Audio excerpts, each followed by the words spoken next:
உங்களுக்கு நிம்மதி உண்டாகுவதாக, தேவனுடைய இரக்கங்கள் அதிகமாவதாக. தேவன் என்ன சொல்றாங்கன்னா, சங்கீதம் 18:28 தேவரீர் என் விளக்கை ஏற்றுவீர், என் தேவனாகிய கர்த்தர் என் இருளை வெளிச்சமாக்குவார். என்னுடைய வீட்டுக்கு மட்டும் இருட்டு இருக்குதுங்க, ஆனால் மற்றவங்களுக்கெல்லாம் நல்ல வெளிச்சம் இருக்குது. எனக்கு மட்டும் ஏங்க இந்த இருட்டு? என்னை மட்டும் ஏன் இப்படி போட்டு வச்சிருக்கிறார் தேவன்? கவலைப்படுறீங்களா? என் மனசு கேட்க மாட்டேங்குது. என்னுடைய தேவன் ஏன் என்னை இங்கே இருட்டிலேயே போட்டு வச்சுருக்காரு? தேவன் உங்களுக்கு வெளிச்சத்தை கொண்டு வருவார், கவலைப்படாதீங்க. உங்கள் வீட்டுக்கு தான் வெளிச்சம் வருது. திடீர்னு தான் இந்த இருட்டு வந்துச்சு, அப்படி தானே? அப்படியே அது போயிடும். உங்களுக்கு வெளிச்சம் வருது. திடீர்னு வந்த வியாதி, திடீர்னு வந்த பிரச்சனை, அதனால தானே இருட்டு வந்துருச்சு. தேவன் அந்த இருட்டை சரி பண்ணுறாரு. இல்லைனா நீங்கள் ரொம்ப வருஷமாக இருட்டில் இருந்தீங்கன்னா அதற்கும் அவர் வெளிச்சத்தை கொண்டு வரேன்றாரு. உங்கள் வாழ்க்கையில் உள்ள எல்லா இருட்டும் போதுங்க, பயப்படாதீங்க. மொத்த இருட்டையும் அவர் அனுப்பிட்டு உங்களுக்கு வெளிச்சத்தை கொண்டு வராரு. ஏங்க, வாழ்க்கையே வெறுமையாக இருக்குதுங்க, வெறிச்சோடி போய் கிடக்குது, ஒன்றுமே இல்லாத மாதிரி இருக்குது. என்கிட்ட ஒன்றுமே இல்லை, நான் பார்க்கும்போது எதுவுமே இல்லை என்கிட்ட, அவ்வளோ இருட்டு இருக்குது அப்படின்றீங்களே. தேவன் உங்களுக்காக உருவாக்கி தர போகிறார், வெளிச்சத்தை உருவாக்கி தர போகிறார், ஆரோக்கியத்தை உருவாக்கி தர போகிறாரு, நிம்மதியை உருவாக்கி தர போகிறாரு. சரிங்களா? ஏதோ ஒரு கனெக்ஷன் விட்டு போச்சு இல்லை, அதனால தான் உங்களுடைய வாழ்க்கையில் ஒரு இருட்டு வந்திருக்கு. ஏதோ ஒரு இணைப்பு துண்டிக்கப்பட்டிருக்குது. அந்த இணைப்பை அவர் கரெக்ட் பண்ணி சரிப்படுத்துகிறாரு. உங்கள் வீட்டுக்கு வெளிச்சம் வந்துடும், அவர் சரி பண்ணுவாருங்க. தைரியமாக இருங்க. உங்களுக்கு ஒன்று தெரியுமாங்க, நீங்கள் பைபிள் வச்சுருந்தீங்கன்னா பைபிள் எடுத்து படித்து பாருங்களேன். ஆதியாகமம் 1:2 அதில் பூமியானது ஒழுங்கின்மையும் வெறுமையுமாக இருந்தது, ஆழத்தின் மேல் இருள் இருந்தது. பூமியே இருட்டாக இருந்துச்சாங்க. இப்போ நம்ம வாழ்க்கை இருட்டாக இருக்குதுன்னு கவலைப்படுறோம்ல, அந்த டைமில் மனுஷங்க இல்லாத காலம் அது. பூமி ஃபுல்லாகவே இருட்டு தான் இருந்துச்சான். அதனால் தேவன் என்ன பண்ணார்னா, ஃபஸ்ட்டு சூரியனை உருவாக்கி பூமிக்காகவே சூரியனை உருவாக்கி வச்சாராம். அப்புறம் பூமிக்கு வெளிச்சம் வந்துருச்சான். அப்படி தான் ஆதியாகமம் 1:2 சொல்லுது. பார்த்துக்கோங்க. எதற்காக? ஒரு பூமிக்காக ஒரு பிரம்மாண்டமான சூரியனை உருவாக்குனார். உங்களுக்காக ஒரு சூரியனை இன்றைக்கி உருவாக்கி தருவார், வெளிச்சத்துக்காக. இல்லை, கண்டிப்பாக தருவார். ஐயோ வேலை போச்சு, அதனால தான் எனக்கு இந்த இருட்டு வந்துச்சா? பெரிய சூப்பரான ஒரு வேலையை, பிரம்மாண்டமான வேலையை உங்களுக்கு உருவாக்கி தருவார். ஐயோ இந்த வியாதி வந்துச்சு அதனால தான் அப்படின்னு கவலைப்படுறீங்களா?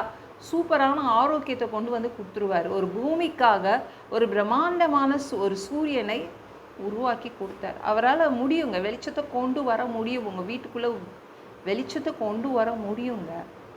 பூமி வயசானதா அல்லது சூரியன் வயசானதா? பூமிக்கு வயசு அதிகமா, சூரியனுக்கு வயசு அதிகமா? பூமிக்கு தான் வயசு அதிகம். பூமி தான் வயசானது, சூரியன் அதுக்கப்புறம் தான் படைக்கப்பட்டது. பூமி தான் முக்கியம். தேவனுடைய கண் பார்வையில் பூமி மட்டும்தான் முக்கியம் இல்லை, மனிதர்கள் வாழ்கிறாங்களே. அப்போ உங்கள் வாழ்க்கையை எவ்வளோ பிரகாசமாக வச்சுப்பாருன்னு நீங்கள் யோசிச்சுக்கோங்க. இல்லைங்க, இப்படி போட்டாருங்க, எனக்கு மட்டும் ஒன்றுமே இல்லைங்க, எனக்கு மட்டும் வருமானம் வரலைங்க, எல்லாரும் நல்லா இருக்காங்க, நான் எல்லா இடத்துலையும் போய் பார்க்குறேனே, எனக்கு மட்டும் நிம்மதி இல்லைங்க, எனக்கு மட்டும் வியாதி, ஏன் என்னை இருட்டில் போட்டிருக்காருன்றீங்களா? இல்லை, உங்களுக்காக ஒரு பிரம்மாண்டமான ஒரு சூரியனை படைத்து தருவார். உங்களுக்கு வெளிச்சம் வரணும்னுக்காக. உங்களுடைய வாழ்க்கையில் வெளிச்சம் வருது, பயப்படாதீங்க. உங்கள் இருட்டு போகுது, தேவன் உங்கள் விளக்கை ஏற்றுவார். இந்த வீடியோ பிடிச்சிருந்துச்சுன்னா மற்றவங்களுக்கும் ஷேர் பண்ண மறக்காதீங்க.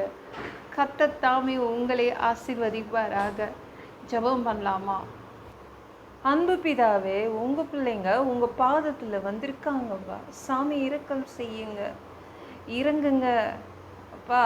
உங்கள் பிள்ளைங்க எத்தனை நாள் தான், எத்தனை வருஷம்தான் இருட்டுக்குள்ளே இருப்பாங்க?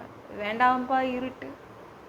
மற்றவங்க எல்லாரும் வெளிச்சத்தில் இருக்கும்போது உங்கள் பிள்ளைங்கள மட்டும் ஏன்பா இருட்டில் போட்டு வச்சுருக்கீங்க? வெளிச்சம் அவங்களுக்கும் கொண்டு கொடுங்கப்பா. அவங்களுடைய விளக்கை நீங்கள் ஏற்றி வைங்கப்பா. அப்பொழுது அவங்களுக்கு வெளிச்சம் வந்துடும். எல்லா பொல்லாத பிசாசுகள், ஏவல்கள், மந்திரங்கள், தற்கொலை ஆவிகள், பயத்தின் ஆவிகள், பலவீனப்படுத்துகின்ற ஆவிகள் எல்லாம் இயேசு என்ற பெயரினை கொண்டு துரத்துகிறேன். ஓடிப்போ. உங்கள் பிள்ளைங்களை இரத்த கோட்டைக்குள் மறைச்சிக்கோங்க. பரிசுத்த ஆவியாக நிரப்புங்க. ஞான ஸ்நானம் எடுக்கணும். ரட்சிப்பீராக. இயேசுவின் காயப்பட்ட தழும்புகளால் எல்லா வியாதிகளும், எல்லா பலவீனங்களும், கேன்சர் போன்ற வியாதிகளும் சரியாகுவதாக. மரணப்படுக்கைகள் சரியாகுவதாக.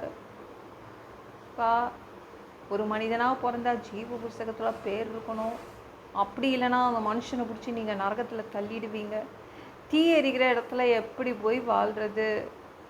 பா, அடித்து உதச்சி திருத்தி எங்களை பரலோகத்துக்கு அனுப்பிடுங்க. கழுவப்படாத பாவங்கள் எங்ககிட்ட இருந்துச்சுன்னா உங்கள் திரு ரத்தத்தை கொண்டு கழுவி எங்களை நீங்கள் பரலோகத்துக்கே அனுப்பிடுங்க. எந்த ஒரு இமை பொழுது நீங்கள் வருவீங்கன்னு இயேசுவை வணங்கி வணங்கி காத்துட்ருக்கோம். சுத்தமாக வாழ்ந்து வாழ்ந்து காத்துட்ருக்கோம். அந்த ஒரு இமை பொழுதில் உங்களுக்கு ஒப்பான உடம்பு எங்களுக்கு கொடுக்கப்படும். அதை பெற்றுக்கொண்டு மதிய வானத்தில் உங்களை சந்திக்க வருவோம். அந்த தருணத்தை நாங்கள் இழந்திடக்கூடாதுப்பா. ஒரு மனிதனால் பரிசுத்தமாக வாழ்கிறது கூடாத விஷயம். அதற்கும் உங்கள் உதவி கேட்டு வந்து நிற்கிறோம் பா. 7 வருடம் அந்த கிறிஸ்து ஆட்சியில் விட்டுட்டு போயிடாதீங்க.